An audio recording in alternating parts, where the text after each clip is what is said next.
Hi, my name's Vanessa and I'm back for another video. Sorry, it's been a few weeks. A lot has happened, which I'm gonna update you on.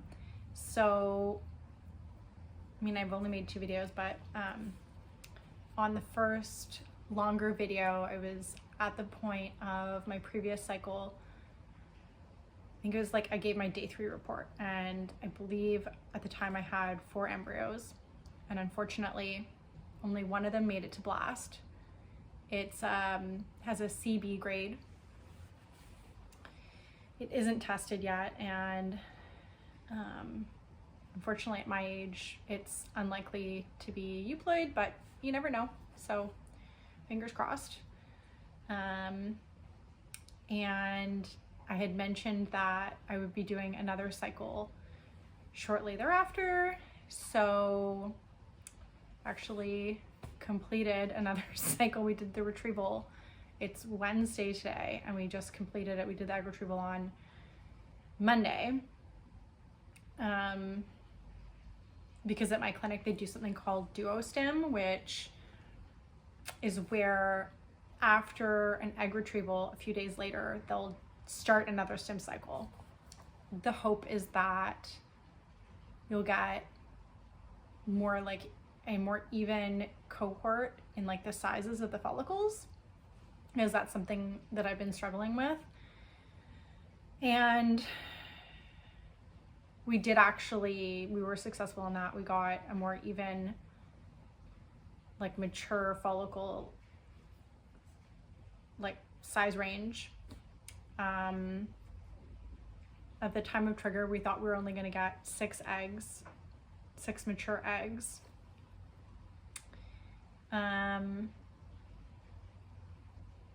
And yeah, a lot has happened in the last few days. So we did the egg retrieval, and to my surprise, we got 13 eggs, which I was like super confused by, because before now we hadn't gotten more eggs than what the mature follicle count suggested, and like what the estrogen value, because I don't remember what the unit is that they use in Canada, but I would have about 1,000 units, a little over 1,000 units per mature egg. So that's like how we guesstimated how many mature we get. So what's happened so far, I guess we've gotten my day 1 reports, because what has happened is, of those 13 eggs, only 6 to 7, it sounds like, were mature, and they were able to fertilize 3 of them. But then my clinic does something called in vitro maturation rescue, like I think it's called rescue IVM. And it's basically, from what I understand, is they'll take the eggs that they collected that were immature, and they'll put them like in a little petri dish, and they'll let them take a nap overnight, and hopefully some of them will finish the maturation process, which is essentially where the chromosomes divide in 2, because I didn't know this until after my first IVF cycle, because we're always told like, oh, gametes, sperm and eggs, have half the number of chromosomes of like a skin cell, as an example. But that's not entirely true. It's only immediately, or like shortly before you would ovulate, that your egg becomes haploid, or like half the chromosomes.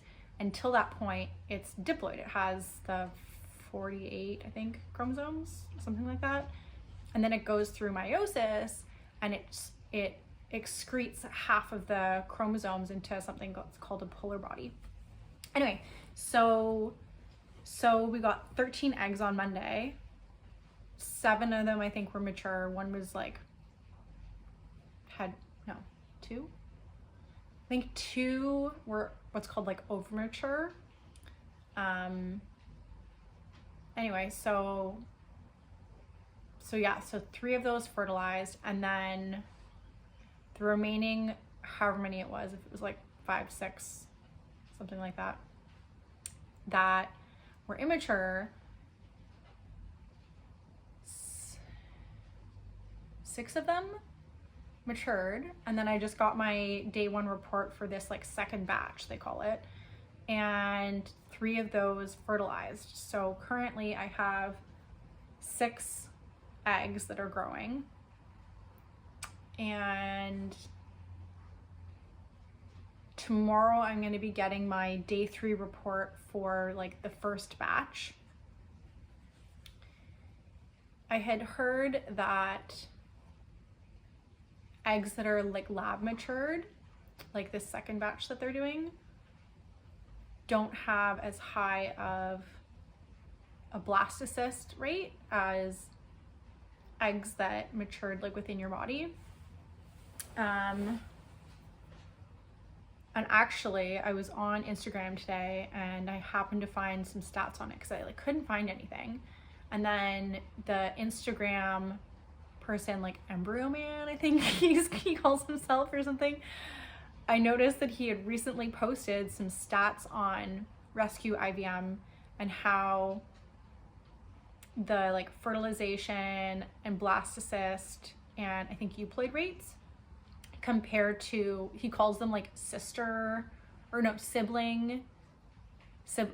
rates. So like if compared to the eggs from the same cycle that were mature when they were retrieved, I guess.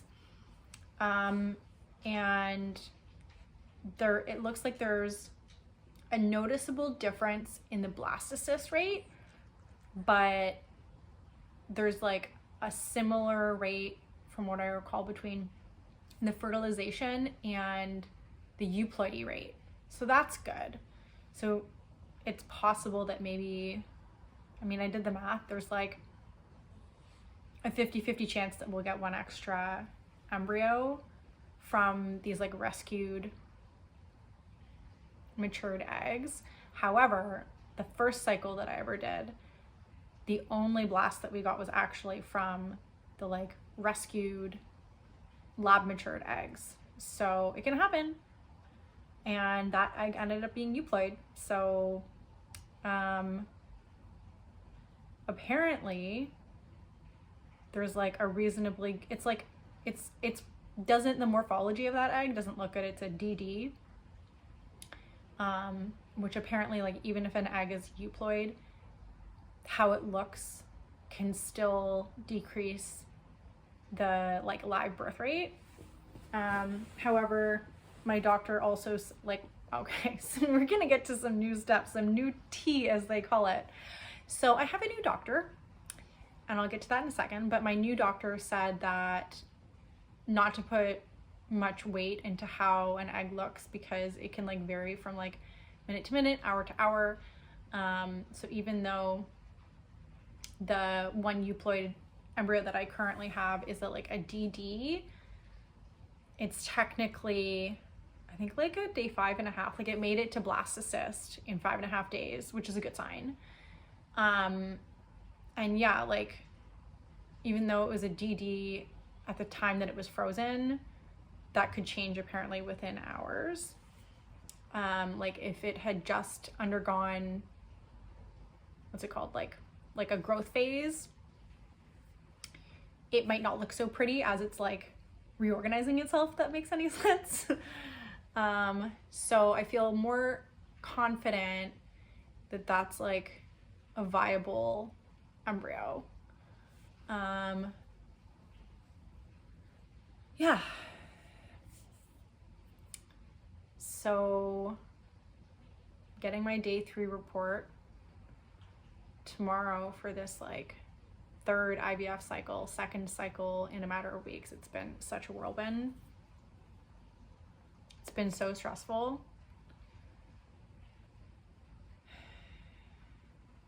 Yeah, there were definitely moments. I think I had PTSD from the first cycle, so this 2nd cycle that just happened a few weeks ago was pretty traumatic for me. That's why I took a break from making a follow-up video for a few weeks until now. I was just really wasn't doing well.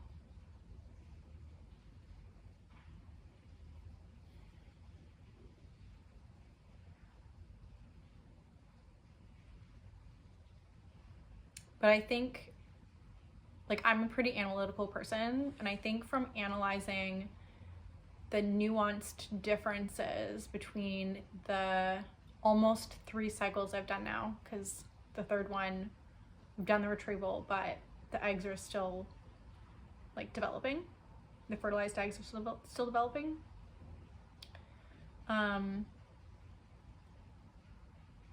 after the first cycle, which was a total disaster, I've kind of always felt like things went well until we did the trigger shot.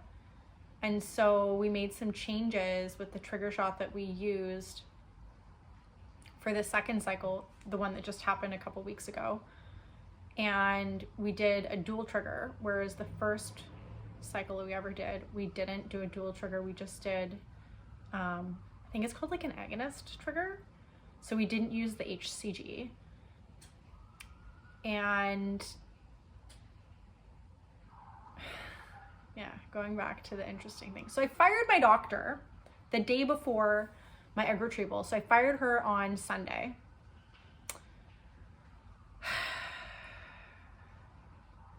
The timing of which was pretty unexpected. Like, I had been unhappy with her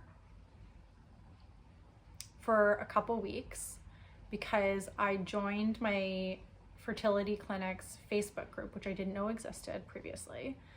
And I was starting to read through some of people's questions and answers. And I discovered that until January, there were a couple doctors at my clinic that used to offer discounted packages, like 3 for the price of 2 or 2 for the price of 3. And I was pretty pissed off to discover this because not once, but twice, I had asked my doctor if she had any like packages or if she could give me any discounts or if there are any drug trials. And actually, like the first cycle I ever did, because I had asked those questions, I got in on the Pergoveris drug trial. So I didn't have to pay for those stimulation drugs. I think I had to pay for like probably the trigger and the like orgalutrin to prevent you from ovulating while you were still stimming. So that was helpful. But you know what would have been more helpful?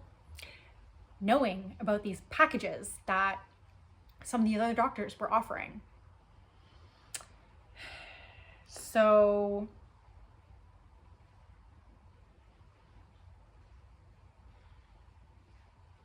I was pretty frustrated to have discovered this because even from the get-go, like I had always intended on doing more than 1 cycle. A couple years ago when I did my first cycle, I had intended on doing 2. It was just the car accident that I was in the night of my trigger shot threw me for a loop, and I've been recovering from that car accident. I'm still recovering from it. Anyway, so I would have, had she told me that there were other doctors at her clinic who were offering these packages of like 3 for the price of 2, I would have switched doctors. And yet she withheld that information from me. And like, you know what? I am okay with her choice not to offer those same packages. Like, you do you, girl. I mean, you can set your prices, that's fine. But to be anti-competition and like not let me know that your colleagues are offering different pricing, like drastically different pricing than you are, is pretty infuriating and gave me a level of distrust that for a few weeks before I finally decided I need to speak with her about it, like I was stewing, and I realized, you know what, I'm not getting over this. I need to talk with her about it. And by that point, I was also feeling like she could be a little bit negative. And I needed a little bit more positivity thrown into things. And it's funny because when I first started considering switching to a different doctor, this was after I discovered the issue of the packages. I went on, I think it's like ratemymd.com or something like that. And I started reading the reviews of the different doctors at my clinic. And while I can't really comment on the other doctors, when I read my doctor's reviews, I would say, I was reading them, I was like, oh yeah, this is a glowing review. And I was like, well, these things that they're saying that are nice, those are true. But then I would read a really scathing review. I was like, well, these things are also kind of true. And, you know, like, humans are complex, so both can be true. And it seems like I'm not the only one that holds these opinions of my previous doctor. Anyway, so I had asked her to be a little bit more positive, and because I wanted to space out these two difficult conversations I had intended to have. Originally, I was going to do one conversation on the Thursday and then the following one on the Friday, but my doctor had a medical student shadowing her on the Thursday, so I did bring up the idea that, you know, I need a little bit more positivity sprinkled in, but instead of her just saying, sure, no problem, okay, she pushed back a little bit, and I didn't want to embarrass her in front of the medical student, so I just kind of like left it there, and then revisited the topic on the Friday, which unfortunately pushed back, bringing up the issue of not letting me know that the pricing differences between her and some of her colleagues until Saturday, or at least it was supposed to be Saturday. Because then what happened on Saturday is, while I was waiting for my doctor, she'd like called me, she called a bunch of us to queue up to speak with her. And she like put me in one of the ultrasound rooms, because at my clinic, they use the ultrasound rooms to have conversations between like the patient and the doctor. Usually it's like a quick 5-minute conversation. So they'll queue us up and she'll like go from room to room. Anyway, I quickly like popped out and started asking the admin for one of the doctors that used to offer packages some questions, and we set up an appointment for me to discuss switching doctors with him. It wasn't supposed to be until May 25th, and then I went back to the little ultrasound room to continue waiting to speak with my doctor. And then some more time passed, and popped my head out of the room to look around to see which room my doctor was in, speaking to whichever patient. I noticed all the other ultrasound rooms doors were open. I was like, oh shit, like, where'd she go? So I went out and I asked the admin that I had been speaking with a few minutes prior, oh, have you seen Dr. X? And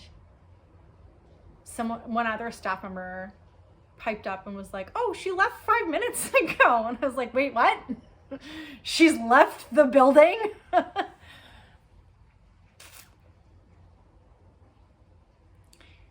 So you can understand that I was a little bit upset by that. And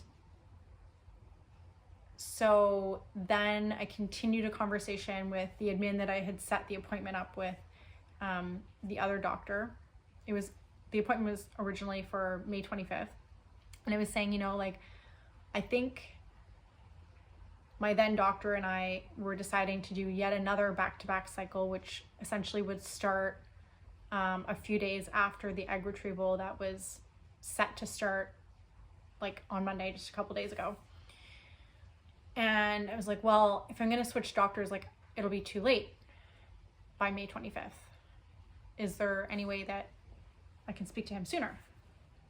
So we thought, well, maybe I could come in for cycle monitoring on Sunday the following day and speak to him about some of the concerns that I have. And then the admin, I was concerned that I might run into my then doctor. So the admin texted my then doctor and asked like, oh, like, are you coming in tomorrow? Blah, blah, blah, blah, blah. And she wasn't, which was like, great. And then what I found out later is that the admin then asked my then doctor what had happened like with her meeting with me. And my doctor had the audacity to say that, oh, I looked around for her for 10 minutes. And like, bear in mind, I was wearing a bright like canary yellow dress.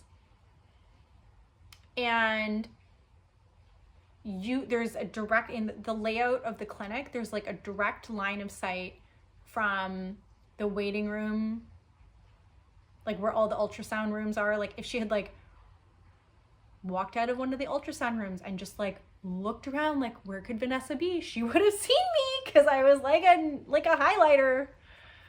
I mean, it definitely stood out in a crowd. So when that happened, I was like pissed. I felt like I couldn't trust her. I mean, this pattern of lies and deception and disrespect did not feel good, especially going into the egg retrieval in a couple days' time. I was concerned, partly because they'll do like this like sedation where apparently when people are under, they'll say the craziest things or like sing at the top of their lungs. I guess it's kind of like being like stupid drunk. So you don't remember any of it. That's, I guess, kind of like the whole point, like how it works. So I was super worried, like going into that, essentially being inebriated and like having no inhibitions, but being pissed off at her. What might I say? Oh my God, because like I'm an assertive person, so I just knew that's a recipe for disaster. And when the doctor is gonna have, I'm assuming, like this giant needle stuck up your hoo-ha, like sucking eggs out of your ovary while I'm potentially like bitching at her, like that's not good. So thank God I was able to come into the clinic on the Sunday and speak with the owner of the practice about my concerns. And he had actually been one of the doctors that used to offer these packages. Sadly, he's told me that his, like the clinic manager would like kill him if he gave me one of these packages, because they don't do it anymore, but we'll see. Anyway, so the conversation was pretty illuminating. There were some basic things that he said and did that it, like, my previous doctor, for whatever reason, either like disagreed with or didn't care about doing. As an example, my new doctor was like, oh, like for this additional cycle we'll be starting soon, do you have like more sperm? Do you need to buy some? And I was like, oh, well, I only have one more vial left for this current cycle. I'll have to buy more. And he said, oh, well, you can split it up. You can do, I can't remember what he called it. And I was like, oh, well, Dr. X said that when you thaw sperm and then refreeze it to use it later, it's not as effective the second time. And he's like, no. What we do is it's like ice cream. You like thaw it just a little bit and then you like scoop off the top and then refreeze it. And he's like, I'd like to only do it twice. So right there, he saved me $2,000, and he gave me also a discount on the cycle, partly because I asked, and I think partly because of what had happened. So both of those are good things. And unfortunately, at that point, I'd already triggered, because he looked at my chart, and it's interesting and also confusing how it seems like different doctors have anywhere from like wildly different ideas on how to do things to like nuanced differences. And I'm a big believer in science, and so I'm confused, like, why wouldn't all the studies on these things like make the way that fertility doctors practice much more like standardized? Like, I don't get it. Because like even with the like sperm sample, like how would they disagree about that? Like my previous doctor, Dr. X, said, oh, you won't get as good results. And then my new doctor was like, no, it's fine. And then my new doctor added some like some add-ons or like services, I think they're free of charge, to the like embryology process. Like he calls one of the things co-culture, which I believe, and I might be mistaken, is like when they do ICSI, they take like this outer shell off of the egg before they inject the egg with the sperm. And co-culture, I think, is when they use that outer shell that they like removed and they like add it into the medium that they grow the eggs in. And apparently like there's evidence to show that it can like help with embryo development. But Dr. X didn't add that onto my like services. And then like other basic things, like my new doctor looked at my follicle like size chart thing, and he's like, oh, if you hadn't already triggered, I probably would have let you like go one more day before triggering you, so the follicles are like even bigger. And it's just so interesting like how they can do things so differently. Which brings me to the results. So I've done like almost 3 full cycles now, and I keep feeling like there's something up with the trigger. The first cycle, we were supposed to get like 14 to 16 mature eggs, and we got, I think it was like 6. And then like a whole slew, I think it was like 9 immature eggs, which were able to be lab matured in that like rescue IVM thing I was referring to. And then with my second cycle that just happened, we got the like 8 eggs that we thought we were gonna get, and it was like statistically relevant of like, you know, like 15% were immature, fine. But then shocking, on Monday, I'm like in my like sedative induced coma, and the like nurse comes in, she's like, we got 13 eggs. And I was like, come again? Sorry, say that again? She's like, we got 13 eggs. I was like, how? And one of the other interesting things that my new doctor had said when he was reviewing my charts on the Sunday while we were deciding what I was gonna do is he was saying that he thinks that maybe I need more time in between, what was he saying? More time with the trigger or something like that.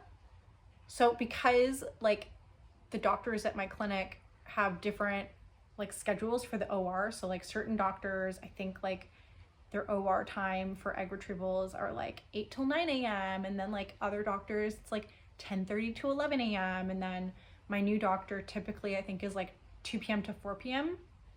And because of the time of my trigger, I think typically doctors will say you should do the extraction like 35 to 36 hours after the trigger. So I was a little concerned. I was like, oh, but like your OR time isn't until like 2 p.m. And he's like, oh, don't worry about it.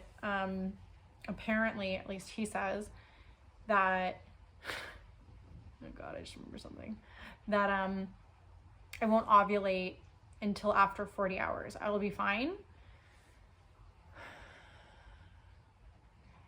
So today, after comparing some of my charts, I'm kind of wondering if maybe not only do I need the dual trigger, because that seemed to make a big difference, but I'm wondering if maybe I'm just like a little bit of an outlier, because my new doctor, I think he probably was like 38 hours after the trigger shot when he did like the harvesting, versus my previous doctor, I think she was typically like 35 hours. And it was the first cycle where we got like more eggs than expected. And like, granted, the extra eggs were immature, but guess what? 6 of them were able to be lab matured and 3 of them fertilized today. So like, that's great. That's amazing. Maybe I'll get an extra egg, like blastocyst out of that. Oh, but that, yeah, so that brings me to my issue with Dr. X, we'll call her. So out of respect, I wrote her a letter, which I like gave to her admin on the Monday before I went into the OR, to explain like why she wasn't doing the retrieval, because I figured she would be confused, as anyone would. And I try to be respectful of other people. So I wrote this letter explaining like why I was upset, what had happened, and that I felt like I couldn't trust her, that the lies, deceit, and lack of respect just was too much, and I wish that we would have had a chance to speak about it before making this sudden decision, but unfortunately there just wasn't time. So then on Monday, I'm in the OR, or I guess I'm in the waiting room for the OR, and I'd already taken some Ativan because the nurses gave me the Ativan because I have like an issue with needles. So they wanted to like relax me before they put the catheter into me. And then suddenly, like a bat out of hell, my old doctor like comes into the room. She was bright red hair, and I was just like, I think my jaw must have dropped, and I know my eyes like bugged out of my head. I was like, and she sits down and she just starts talking to me about the issues that I'd raised in the letter that I had written. And I said it a few times, I was like, I'm like high on benzos right now. Like, I can't have this conversation. Like, I'm sorry. Then the nurses come in and they start preparing to put the catheter in. And then my old doctor was like, oh, perfect. Like, I'll distract you with our conversation as they're trying to put the needle in. I was like, no, I'm so sorry. I will not be able to hear a thing that you're saying as they're putting the catheter in. Like, as you know, I am not good with needles. And she had said that like she was concerned that I would ovulate unless she did the retrieval. And I believe I said, no, like my new doctor had said that I'd be fine for about 40 hours. Like, she was trying to get the job back. And at the time I thought maybe she was like being altruistic, although wondering if she just wanted the business. And so when would it have been? Tuesday morning, I think, I like emailed her admin and said, can you please let Dr. X know that if she would like to continue our conversation, I'm happy to come in this evening. I have the day off because I was recuperating, or if she would like, I can come in tomorrow morning. If we could schedule a time for our like quick 5-minute conversation, that'd be great, because I don't want to have to be at the clinic for 3 hours in order to speak with her. I haven't heard anything, so don't know exactly what that means, but it's definitely information. So right, so I'm curious if the delay, like the extra time after the trigger before the retrieval, is responsible for my like higher egg count during the retrieval, because my new doctor had said something to the effect of, when I was concerned, like, oh, but like, what if you can't do it at 36 hours? Like, and he said, well, actually, I've noticed that sometimes you get even better results when it's a few extra hours. And that's, in terms of the trigger, that's the only thing that changed between my second cycle that just happened a couple weeks ago and this current cycle. And I'd never gotten more eggs than expected before. So I have to wonder if that's why. And I'm like very eager to ask my new doctor about that because it's very curious. Anyway, you want to keep following the saga, please subscribe and definitely ask any questions. I'm happy to answer whatever questions you guys have. Okay, have a good night.